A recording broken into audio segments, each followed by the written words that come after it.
Good morning, everybody, and welcome to What's Real in Real Estate. I am excited to be here with my most special of special guests, my broker and friend, Janet Carpenter. We're going to get to Janet in a minute. I'm going to start out by giving you some of our weekly numbers like we always do, but good to be back. We were off for a couple weeks because of COVID, but we are back, and we're excited to be here. I got to tell you, our market is as strong as ever.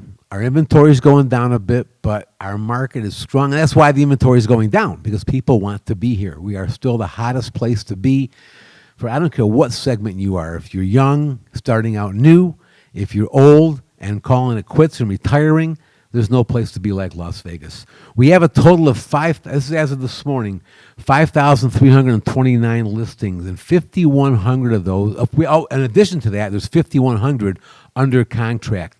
So the market is hot, inventory is low. We only have 3,884 single-family homes available right now, which is low, and is very low. But, look at, hey, when you're a hot market and people want to be here, these things are going to happen. Prices are staying stable. The new construction market is busting at the seams. I think they've sold more homes this year than any time since, I believe, 2004. So that's just really exciting. We need the inventory from them. And interest rates, of course, are continuing at ridiculously low rates. But, yeah, people are coming here. We're still a hot market. Let's face it, if you're going to retire, there's only a handful of places you can retire to that are affordable. Coming from Detroit, a lot of people like to move to Florida.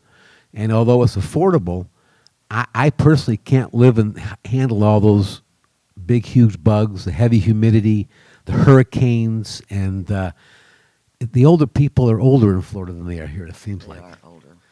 And I don't know what, Texas, humidity, bugs, Arizona, boredom, California, who can afford it? Then you got Las Vegas. Affordable, exciting, no bugs, and minimal humidity. So it's a great place to be. Well, let's get into the show now. I'm really, really excited to have Janet with us today. Janet, I can't thank you enough for coming on. I really appreciate it. Want to take a minute and tell the folks about who you are and where you've been? Oh, I've been everywhere. So I'm currently Ellie's broker. I'm currently the past president of, at the time, GLVAR, now known as Las Vegas Realtors. I've been in real estate for years. And raised as a Navy brat, so I've lived everywhere. Married a man in the Air Force. I've lived everywhere. But his Air Force career was basically join the Air Force and see Nellis. So I've been fortunate to be in Las Vegas since 1983 and doing real estate off and on since then. And when I say off, it was because my husband was still in the Air Force. And it was like, we have to move. So we'd move. 2 years later, we'd come right back to Las Vegas. And then being here 4 years, and it's like, oh, we have to go to Guam. I'm not going. Yes, you are. And so went to Guam for 2 years, came right back to Las Vegas. So this is basically home. It's the longest I've ever lived in one spot. Well, the market is definitely different today than it was in 1983. I'm quite sure of that. Yes, it is. What was the population back there? It couldn't have been... Honestly, I can't remember the population, but when I started in real estate, if you were heading north on 95, it ended at Rainbow. If you were on the west side of town and you wanted to go to Sunrise Mountain, you had to get off 95 at Las Vegas Boulevard and take Bonanza up the mountain. So there's been a lot of changes just in Vegas since then. In fact, in one of my 2 years away, 2 years away, we were coming in for an Air Force reunion, and I called my partner. I'd had a partner in real estate, and I said, we can't check into our hotel till Friday morning, but we're coming in Thursday. Could we spend the night with you? And she's like, oh, yeah, come on, we'll pick you up at the airport. I'm like, no, we're going to rent a car. I had been gone about a year and a half. I could not find her house because everything had changed so much in a year and a half. I had to call her and say, did you move? I can't find it. Give me directions. Yeah, it is amazing how fast everything, and I noticed that things seem to move faster here than it did back east. Oh, yeah. They zip to get things done. I told the story before, but when I first came out here, I was fortunate to list REOs. And I was busy as can be, but I had this guy named Dave Bingham. He would do the trash outs. He was born and raised here. He grew up over near 13th, near downtown. When he graduated high school in 1973, his family decided to move. He told me that all their friends, all their family said, "You're crazy. You're moving so far out. No one's going to come visit you. I don't know why you're going so far. It's just too far." And they moved to Valley View and Sahara. I mean, it's crazy. That's only 1973. It's not that long ago when you think about it. Yeah, well, I know. And I remember when they built the huge development, the lakes, I remember telling people, who in the world would drive that far to live? Well, Lakes is basically a center of town. Yep, that's right. That's right. It is funny. One of the biggest differences, we're used to technology today, and as long as I've been in the business, which is almost 20 years, technology, we've used computers for the MLS. Now, I remember when I first looked at homes back in Detroit, my realtor brought out this big, thick book with listings. We went through. You probably had that here then, didn't you? Oh, yes, we did. In fact, I was one of those agents who screamed, "You're going to have to rip the book out of my cold, dead hands because I'm not giving it up." So I've come a long way since then. Long way, man, yeah. And now we have 2.7 million people. Geographically back then, well, house prices, average house price, do you recall it all? Like today we're at, high 300, 360 something. Where was it when you came? Do you remember? I don't remember the first time that I moved to Las Vegas because, to be honest with you, my knowledge of real estate when I first moved to Vegas was, okay, Janet, sign right here and don't forget to date. That was the extent of my knowledge. But when I got into real estate, which was actually not by my choice,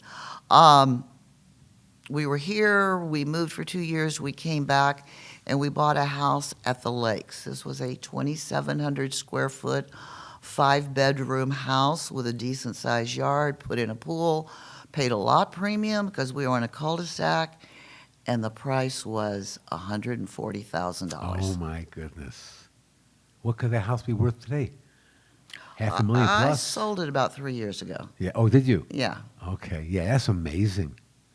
Yeah, prices are. Now, when I moved here, I bought a home. This is quite a contrast. In 2005, I bought a home in Silverado Ranch, 1,400 square feet, for $312,000, and then the market crashed, and within less than 4 years, I short sold it for $137,000. Wow. What a change, huh? Well, yeah. And of course, those values are pretty much all back up again. Yes. That's something. Did you do open houses back in the day? I did do open houses. They were not widely attended. I think in all the open houses that I did over many, many years, I sold 2 that I actually set the open house and someone came in and bought it. But I picked up a lot of good buyers from sitting open houses. And then there were points where the market was totally a buyer's market. You do an open house, nobody came, but I had a partner at the time, and we did them religiously. She'd take her book, I'd take my book, and we got to the point where this was our quiet time for 4 hours to sit and read. And if someone came to the door, we're like, "What? Don't they know we're reading our book?" I mean, we filled a square, but it was not fruitful at the time. Yeah, yeah. I did a lot of them when I first got in the business, and they were good. I think I sold one that I actually sat in, but did get a lot of buyers. Oh, yeah. It was a great way to get your business kickstarted, and for those that are just getting started in the business, I still think, It's free. yep. Best marketing you can do. Yep, absolutely can't beat it. Who were the big brokers back in those days when you came in town? I think one of the biggest was the company that I was at, which was Americana Group Better Homes and Gardens, which when their contract was up with Better Homes and Gardens, the owners at the time said, "Yeah, no, we don't want to be affiliated with somebody that sells cars," and which Better Homes and Gardens had an interest in it. But so it became Prudential Americana, which has now gone on to become Berkshire. That was one of the big ones. Jack Matthews had been one of the big ones, but it was on the way down because their 3 top agents are the ones that started Americana Group, Better Homes and Gardens. It was basically a lot of small offices, 5, 10 agents, mom and pop shops. There weren't a lot of really large companies as we know them now. When I got here, Liberty was huge. You And remember them? yeah, oh, absolutely. They became huge, the first 100% company in town. But when I started, Liberty was not around. Okay. Yeah. Yeah, it is interesting how things changed. Because when I came, Liberty was one of the biggest when I got here, as was Realty Executives, which was where I started. But Realty Executives are pretty small now. Right. Liberty is gone. Liberty's gone. And Prudential Americana was here also. And there were a lot of Century 21s back then, too, I think. Oh, and those were all independently owned, so you can't say that Century 21 was one of the biggest companies because there were, I don't know, 12, 15, 20 Century 21 offices in town, but they were all very small and very independently owned. Yeah, but there were some of them that had multiple offices, weren't like Money World or... Right. Yeah, it changes. What's the biggest difference you see in the market today than you saw when you first got in the business? In the market? Yeah. Well, when I first got in the business, interest rates were 17%. But I didn't know any differently because I had not been in real estate. And I just knew that I didn't want sellers. I didn't want listings because they were not selling. And when they didn't sell, and I'd cry right along with the sellers and say, I don't know why it didn't sell. But one of the things, buyers were golden then, but you'd think not at that interest rate, but one of the major builders in town, my sphere of influence was the military. And at that time, they were starting, Chisholm Homes was starting to build Sunrise Mountain. And they had a deal going. We will do a 3-2-1 buy down on your interest rate, which was perfect for the military because most of the time they were here for 3 years, and by the time it got up to the current interest rate, they were gone. And most of them were using VA loans, so they didn't have a hefty down payment. And then gradually, over the years, the interest rates started to come down. But when I bought my house at the Lakes in 1988, the interest rate was 10%. And now, if you have good credit and you have a down payment, you can probably get an interest rate of less than 3%. Oh, yeah. Absolutely. I bought my first house in 81. Rates were, like you said, 18, 19%. I had a friend who was selling, and before he put it in the market, had me come over, look at it. I liked it. And he sold it to me on a land contract at 11%. Janet, I was bragging. Man, I'm jumping all over. I got 11%. I got 11%. Today, people would never even consider 11%, 7%, 5% they're thinking is too high. Exactly. It's how we're conditioned, I guess. Yeah, it is crazy. Well, yesterday, you and I both saw Jeremy Arguello. And, Right. we're talking a little bit about the past of Las Vegas, but he's talked about the future. I thought he was fabulous. And I made a couple notes I want to talk to about with you. One of the things he said was about this vaccine. I never thought about 60 to 90 days we'll be seeing this vaccine really, in place, and that will be a game changer, won't it? Well, I hope so, because I don't think Las Vegas can hold on much longer with all these small businesses hurting, all these small restaurants going out of business, small bars going out of business, and you would think that would be hurting the real estate community, but it's not. No, it's not. Californians are coming over here in droves. Well, like Jeremy said yesterday, there's 90% that are still working. But it's tough. I saw an article this morning. I just posted it on Facebook because it was so positive. It was an outsider came in and spent the week on the Strip.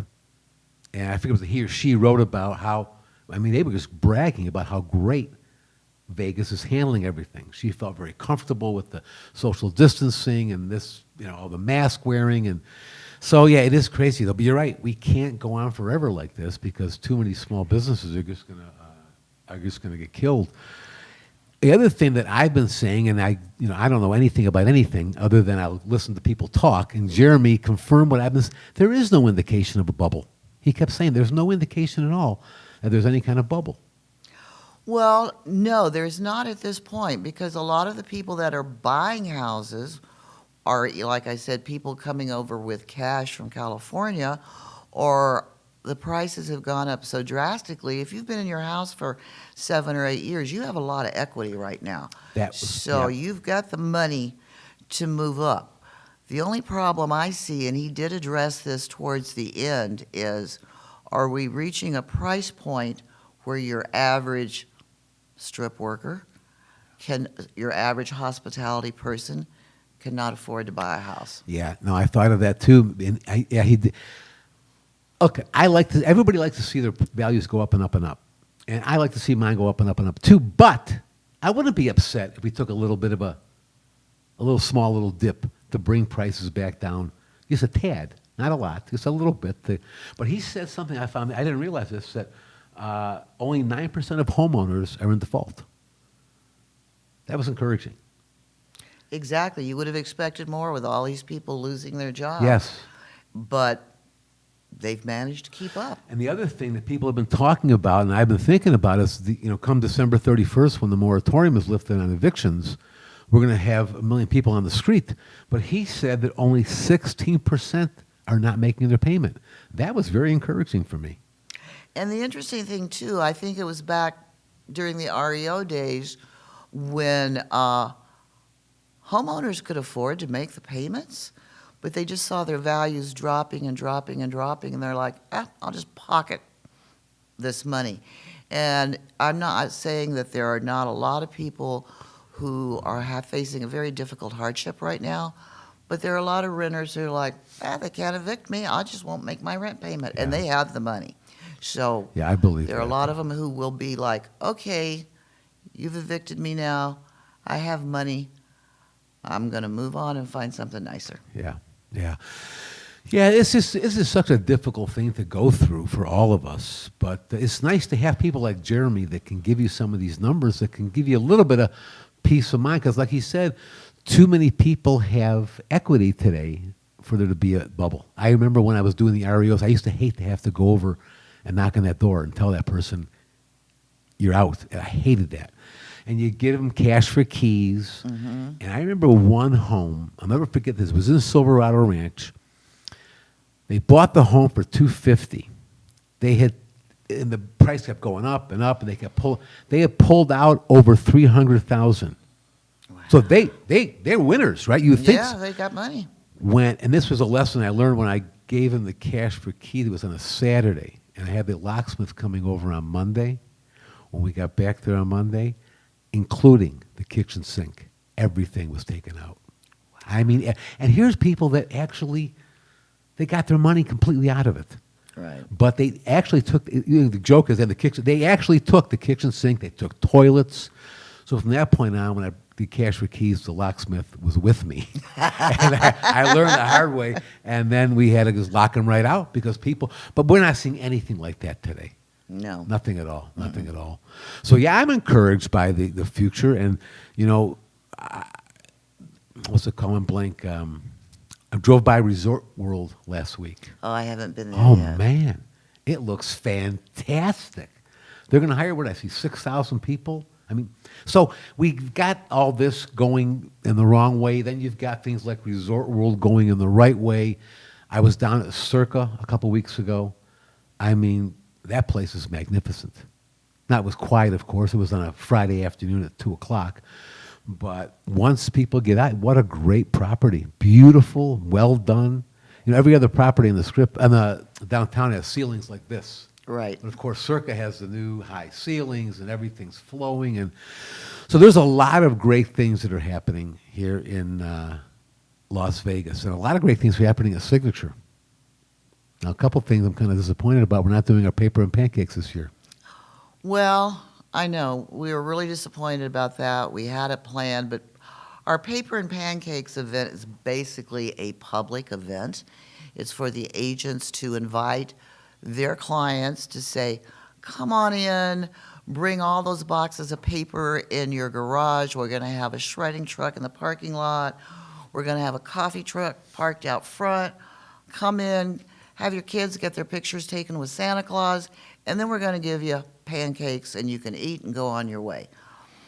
But because it was public and we were not going to be able to control the crowd, we had to cancel it. Because last year, we have a huge office, 10,000 square feet. You could not even move with people bringing their kids, and we're having to kick people out of the kitchen. You're through eating, move on, because there are people waiting. And we just could not control it. I had a couple of clients text me. They haven't heard anything about it. When's it going to happen? Because they've been coming every year. They loved it. They bring their kids. And, yeah, it was a really great event. We do a lot of great events. And we'll go back to them, I'm sure, that once we can. Yeah, once we can. Well, very interesting, too. Now, one other thing Jeremy Aguero said, he said, don't expect us to ever come back to 100%. He said, you're going to have to learn that 80% may be wonderful. But how do we know when we are back? Do you remember his closing remarks? No, go ahead. We'll know we're back when the Raiders are playing to a packed house at Allegiant Stadium. The NFR is here, and what's it called? CES. Consumer Electronics Show has booked again. Then we'll know that Vegas is back, baby. Yeah. Those will be the three key points you need to look for. I was really upset when we lost NFR. And the funny thing is, I'm not a rodeo guy. I never actually heard of NFR until we landed here, because we stayed the night in Cedar City and then drove in. And we get here and we can't find a room. I'm thinking, I figured we'd get a room easily. Could not find a room. I find out this NFR. I'm thinking, what is NFR? Never heard of NFR. Ended up staying at the San Remo. Remember that place? It's now It was Hooters. Now it's Oyo. Oh, yes. Way down on Tropicana, Flamingo, one of the two. I don't remember. I mean, we were lucky to get a dusty old room because it was a place with a mess. And then NFR, I realized, was a huge event for us, along with CES, probably two of the biggest. Exactly. Yeah. I'm looking forward to seeing the Raiders, man, come in and fill that place up. It'll happen next year, I'm sure. Hopefully. Well, we'll have the vaccine. I'm sure, hopefully, so we're predicting it. Yeah, no, I think so too. So where do you see the future of real estate in Las Vegas? You got your crystal ball out? I don't have a crystal ball, and I'm almost always wrong on that because I didn't see the REO short sale situation coming in years ago till it was actually here. And what hit home for me, my office used to tour all our new listings every week. I managed an small office for Prudential in Sun City. We toured every listing. We had two agents who were big REO agents, and we were going to tour an REO. This was a gorgeous home in Summerlin. We walked in, the place is spotless. Now, these people have been kicked out of their house. They've gotten, here's money, you're out. And it was spotless, and when we walked in, you could see the vacuum marks on the carpet. And I started crying. I had to go back and sit in the car. That's when it really, really hit me. So I don't have a prediction other than the way things are going and the ability now for all these people, particularly Californians, to work remotely, work from home. They're like, why should I be sitting here paying these high taxes? And I'm moving to Vegas and paying cash for the biggest house I've ever had. And I basically see that continuing. I do too. I just sold a home. We just closed last couple weeks ago. Exact same people were working remotely, and they were told they're going to work remotely more than likely through 2021. And she started thinking, oh, if that's the case, I don't want to be here anymore. Started looking, bought a home here, and she's working remotely from North Las Vegas now in a beautiful, beautiful home with the pool and the whole kit and caboodle. And she kept telling me, I can't believe the prices because this home, I think she paid $369, something like that. She said it'd be $1 million home, minimum, where she lived. And that is one of the reasons I'm so bullish on this town is because we are still affordable. Even though prices are up a little higher, it's still an affordable place to live. Well, it is still affordable. And the other thing, too, is we're starting to diverge a little bit from the hospitality is the only game in town. Amazon opening 3 new warehouses and hiring, I can't remember now, was it 20,000 or 2,000 employees? 20,000. Google's opened up in Henderson. Right, so there's a lot of, we have 2 major sports teams. I'm bullish on it. I see a lot happening. And the only thing we have to be aware of is prices not accelerating so quickly. Right, right. And I'm hoping it slows down a little bit. But Jeremy said he's gonna expect to see a stable market through 21, which at this point in our life, at 1 year of stability, I'm happy with. Because who the hell knows what's going to happen? Beta and I were talking earlier. I saw a graph where the guy said, "Hey, this thing could go on until 2023." So it made me a little sick to my stomach. But again, it's one person, and nobody knows. That's the thing about this whole virus that's frustrated all of us. Nobody knows. It's just too Exactly. new. Nobody knows. Now, another thing Jeremy said, now he's a real stats guy, and he does not just the housing stats, but the economy and the job growth and the population growth and everything else. But he did say, we're going to be in for a rough time from the next 6 to 9 months. He was not talking about the housing market. He was talking about the overall economy of Las Vegas. And I think maybe, I'm reading something that wasn't there maybe, but I think he's thinking, hey, come January, after we get through all these people socializing at Christmas, we may be in for another major lockdown. That would be horrible. I But I know. know, look,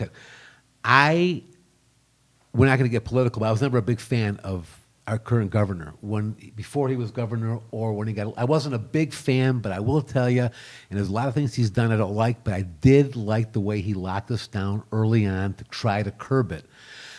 2 weeks was it a 2 week lockdown we were on? Isn't that Oh, what it no, it was longer than that because we closed all our offices to abide by his How long was that? rules. It was like from March till towards the end of April, Oh, the was second that week. long? Well, we locked down I think it was March 17th, and it was not till towards the end of April that we even opened our offices back up. All right, then it was long. Well, I remember I was locked in my house for a good 2 weeks. And of course, in our business, I'm so thankful that we were, for whatever reason, deemed Essential. essential. I couldn't think of, I would say necessary, but yes, essential workers. And we just it's something that's given me a lot of thought. That I used to put a lot of my successes on Facebook. I'm not doing that much anymore because there are too many people out there that are struggling. And that's true. And I'm on an NAR committee where we met a couple of times, just the western region of the United States via Zoom call, since we can't meet in person. And there are a lot of the realtor community that's really, really struggling.